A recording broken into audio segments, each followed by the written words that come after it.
Coach Steve Fisher, head coach of the San Diego State Aztec basketball program, which fell last night to Arizona, is back on the Scott and BR show. Coach Fisher, good afternoon. Gentlemen, how we doing? Doing really good. Yourself? I'm doing okay. I'm obviously, like all Aztecs, disappointed that we're not preparing to play Wisconsin in the Elite Eight game. Yeah, and the word disappointed, you used that last night in the press conference. Any particular reason why you choose that word? I'm just curious. No,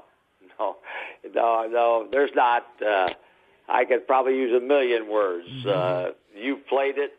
BR's played it. When you lose a big game, and in our world, when you lose the last game, when you either go home or go on, there are a million types of descriptions to talk about your emotions. But I'm also proud of our team, proud of our program, proud of our fans and community. Yeah. And what did you tell them after the game, Coach? I mean, what did you share with them just as far as this experience of this season goes? A lot of those same things, BR. We talked about how we have continued to grow the perception and reality of who San Diego State is, what our basketball program is all about. Not only within the community, which we've done within the state, but nationally. Mm-hmm. I think now we are a nationally regarded, respected basketball program, and it feels good. People talk about San Diego State as a basketball school, and that makes all of us feel good. We've continued to inch the bar higher, and by doing that, losing is a bitter disappointment. But all of us need to take the perspective of let's celebrate what we've done, and then come back and dry the tears in the eyes and say, let's go to work for next year. That's right. Coach, I ask you about the word disappointed because I want to ask you this. Are you angry? I'm not angry. No, I'm not angry. I'm at a stage in my life. Anger is not a part of the equation at all. Do you think? Look, I'm wondering about angry because I feel like this was a winnable game. Do you feel like it was a winnable game? Yeah, don't you think I do? Of course, I feel like it was a winnable game. I know, right. We went in thinking that we had a chance to win. We went in thinking we were going to win. We played as hard as a team could possibly play, and we didn't win. Yeah. What do you think, Coach, as you look back now, for you, what's the turning point moment, if there is one, where the momentum shifts in the game? What do you think? You probably have, if you were watching it at home, you probably had a chance to rewind, rethink. I haven't had the luxury to do that. We finished the game, had a press conference, came back to the hotel, met with the team, met with a family of friends that I had who came into the game, got up early, sent the team off, packed my family off, and came home. And so I've not done a lot of reflecting on the turning point of the moment. I would say there were many. Yeah. We were 4 points ahead at halftime and played really, really good basketball. Their best player, Nick Johnson, didn't have a point, 0 for 7. I think sometimes you have to say, boy, Arizona did what they had to do, and that's what really good teams do to win a game. Yeah. We gave up a couple of turnovers that hurt. We missed a 1-on-1 free throw when we were 8 points ahead. There are a lot of things that impacted the flow of the game. Yeah. But Arizona, don't fail to give them credit. They're good. I was there, and I can't wait to go home and watch it again tonight, unfortunately. I mean, I'm going to do that. I don't know if you're going to do that. But for me, one of the biggest turning points is the goaltending call. And I don't know what your thoughts were on that at the time. It seemed like such a bad call, and I'm not blaming the officials for why San Diego State lost, but what did you think about that call at that time? It was at the other end of the floor. I have not seen a replay of it. I thought it was a bad call. I thought it looked like it was nowhere near the downward flight, and yet that was the call. So I don't know that was or the turning point. I did do this, Scott.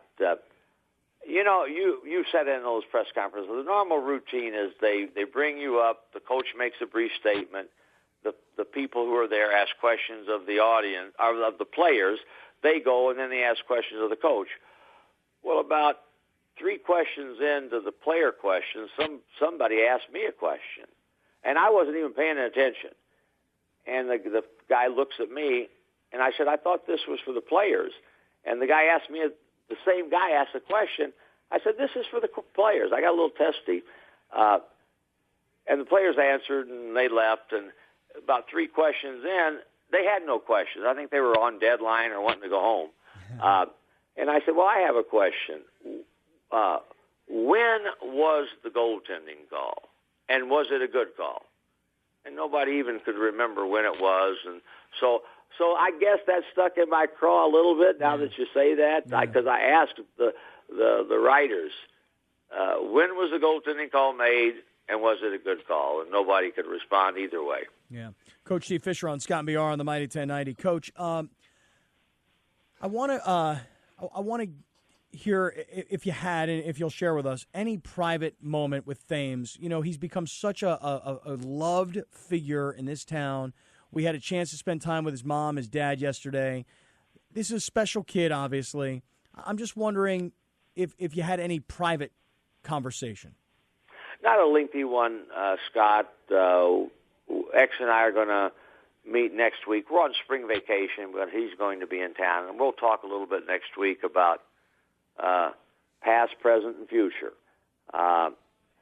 So I had a little meeting, a little private moment with several of them, almost all of them, maybe a little more so with X and Josh Davis, our 2 seniors.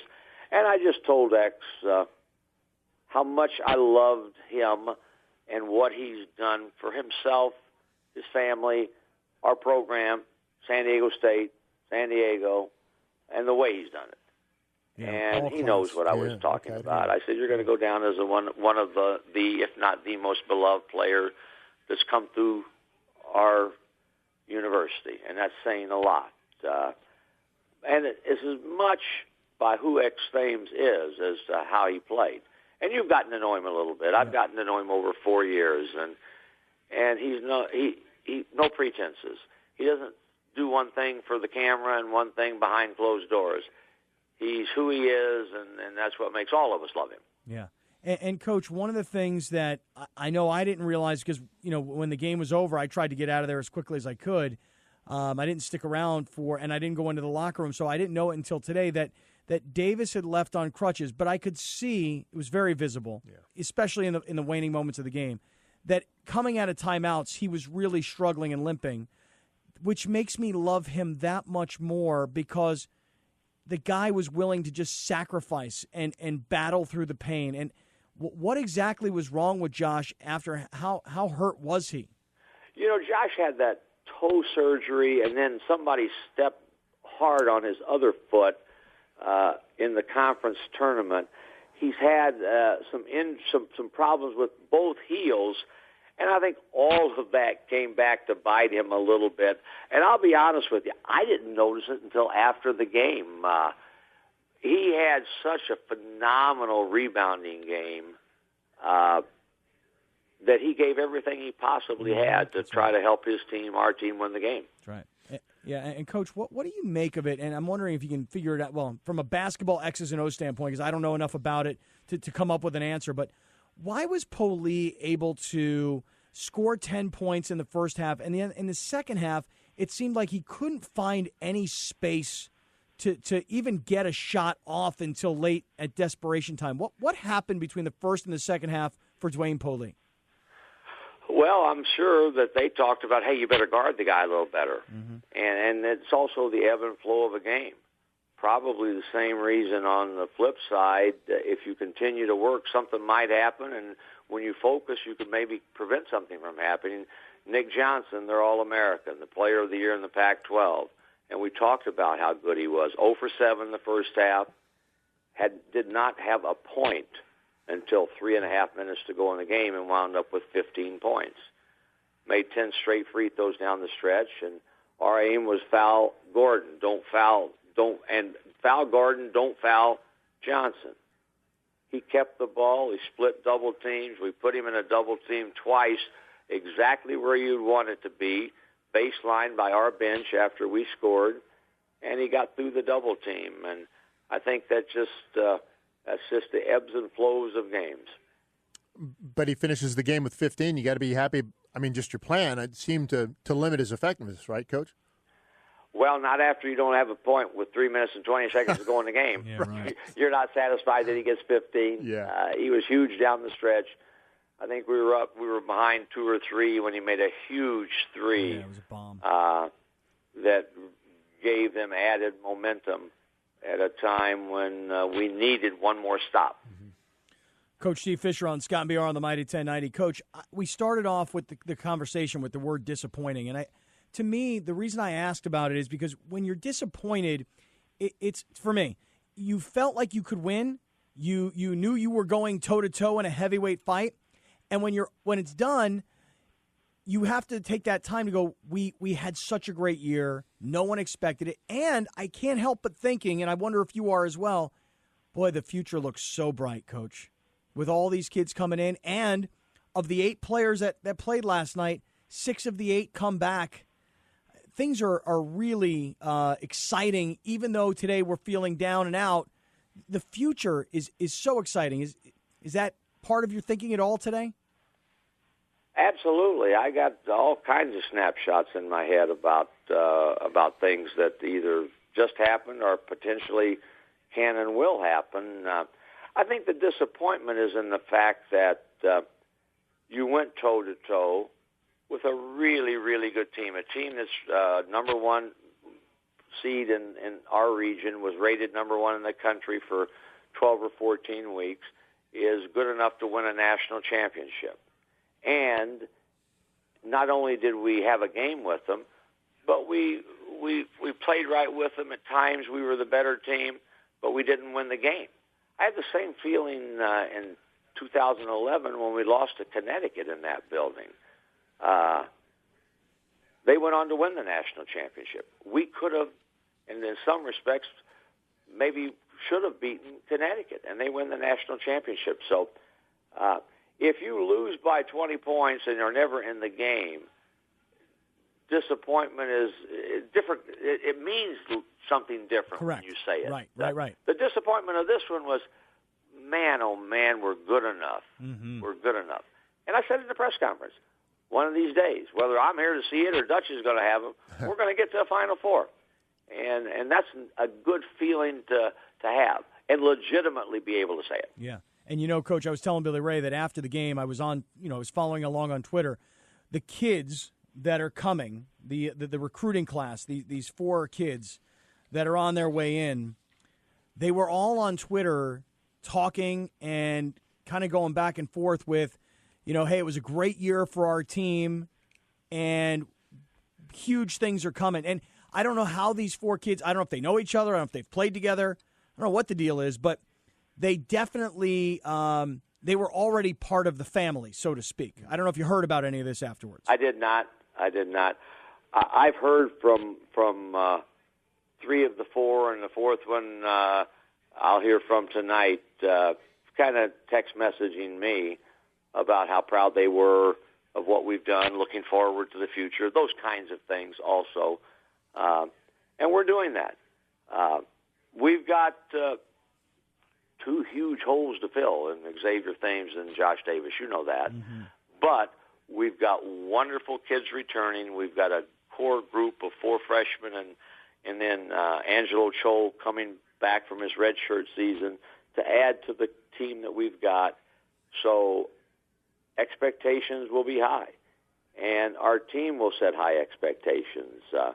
And we're excited. I think that the city and university is excited about our basketball team. Coach, I honestly think, as an observer, okay, nothing more, but knowing your career dating back to really, I'm going to say the Fab 5 days. I mean, post-national championship. To me, my opinion, and I'd love to hear what yours is, I think this is your, individually, and your staff's greatest coaching job in your entire career, because when you take this group of kids who've transferred from all over the country, and in only 1 year playing together the way they did, more often than not, you can't create that kind of chemistry. And the way you guys did that this year, to me, I don't know how you feel about it, but for me, it was your best coaching job of your career. What do you think? Is that too extreme a statement? Probably, to be honest with you. I think I'm proud of what we've done, and I'm proud of what our coaching staff has done. And I told our players that. I said, I'm not bragging, take me out of it, but you've got a great group of coaches that you're working with, and we have a great group of players. I think, though, Scott and BR, and you know this, sometimes when you're not burdened with expectations, sometimes unrealistic expectations, and for whatever reason, maybe because we were picked fourth in the league, maybe because we lost Tapley and Franklin and Rayhan and Stevens and others, maybe there wasn't this expectation, well, you have to win. And I think when I think that might, to be honest with you, that might have helped us this year get off to the start that we did and not feel the burden of, well, we're supposed to win. What's going to happen if we have a close game? What's going to happen if we lose? I think that was an asset for us, and yet I think we put expectations on ourselves. We have a program now where we expect to win. We expect to be in the tournament. And it's never easy. The challenges are always there. But if you believe and work at it, then you got a chance. And that's what this group of kids really did. You always mention the coaches. I'm sorry? You always mention the coaches. Well, he's a coach. No, I know. No, but you always mention your coaches. Hey, have you seen them in action? Coach, I love watching them. Terrific group of coaches. You know that. Yep, I love watching them. Scott, you've been to a lot of games.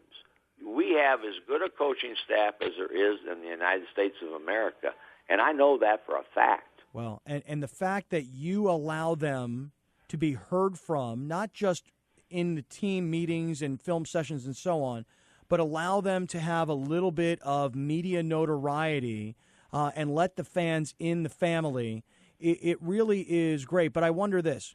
As much as we ask you about what you said after the game to the team and as much as we ask you about what you said individually to the players, was there a post-game coaches session in private where, the coaches all just spent time together? No, we really didn't do that, Scott. Everybody had their families there. Mm-hmm. We had an area where we fed the players, and it was small to the point where it wouldn't be comfortable for all the families to come in there. So they satellited, and then I went and met with Angie and the group of folks that were here from my family.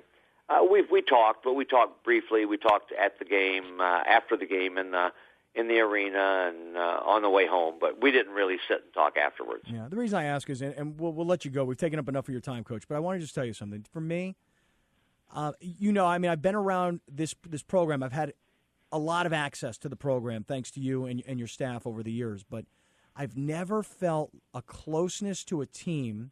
And I don't just mean me personally. I mean, I really believe the fan base feels a very unique closeness to the program because of the way you allow us in, make the players and the coaches accessible. And I think that people really have a great fondness for the program now, more so than other sports, other programs at other places. I don't know. Something was different this year. I don't know if you feel the same way, but for me, something was very, very different this year. Not just purely this team, the program. I think you're right on that, but I think it was created by this team, though, Scott.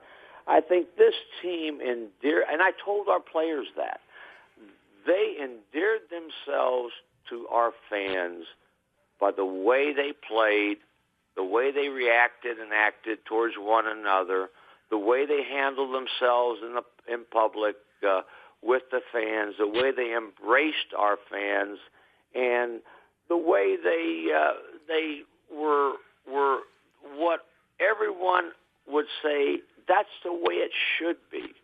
No agendas. It was the team first, second, and last. And it starts with Xavier. which again is why he's so beloved. But it permeates through the whole group, and I know that that's what endears them to this community. And again, I'm going to give you a little sidebar. I don't know if it relates to this, but it relates a little bit to long-term relationships that you have with your players, and how much they care for you and you care for them, and how much you mean to one another. I must have had 20 texts from former San Diego State players. I had a text and a phone call the day of the game from Jalen Rose, and Jalen said, Coach, I don't know whether it's worth it, but I'm going to send you a little voicemail like I'm talking to the team. And he said, it'll be brief. And look, if you think it's worthwhile, listen. And if you want to play for the team, you can. So he sent it. I let the coaches listen to it. We played it for the team as soon as we got to the building. And it was 3 minutes and 20 seconds long. And it was inspiring. And I still have it. I'll let you listen to it sometime. Wow. But that's how much love that Jalen has for not only me, but for this program now. And he talked about we. When he started talking about it, he said, we will win. It was so neat. Our kids loved it. Oh, that's a great story, Steve. That's fantastic. Yeah, I don't know, Coach. I don't know how you do it. I don't know what it is, but wherever you go, it seems, you create a family environment, and it's not just talk. It's real. And it's stories like that let all of us know how real it is. And that's why we love the program. It's why there's 12,414 for every game. And it's why this city has gone crazy for this basketball program. Coach, we thank you for a phenomenal season. And, I appreciate that, man. And again, I know I'm killing the commercials, that's but all right. I want you guys to know that when I'm in the car, I listen, and I've heard you both talk with genuine feeling and passion about just what we're talking about now. And trust me when I say this resonates within a community also. The voice that you guys have and the listening audience you have, they listen, and you ask why we are endeared ourselves to our fans. You guys have had a lot to do with it. I think the word has spread, and has spread a whole lot from your show and your station. So from that, I'm immensely appreciative. Well, Coach, we thank you for that. We'll take that as a compliment. We listen. It's about your team. It's about you. It's about the environment. It's about. But we'll take the fact that we can even glob on just a little bit. Right. We'll take any little nibble we can have. And Coach. Make sure you send over the Jalen Rose voicemail. Oh, Coach, We'd like to have that. I would love to hear that. I don't know how to. You know me. I don't think I know how to send it, but I'll get one of my guys to. I'll make sure. I won't delete it until you listen to it. Thank you, Beautiful. Coach. Coach, thank you. Wish Angie, Mark, the whole family. Wish everybody our best, and we'll look forward to seeing you here in the next couple of weeks. Thanks, Gentlemen, thank you very much. I appreciate it. Congratulations, Coach. It was a great year. Bye-bye. Thanks.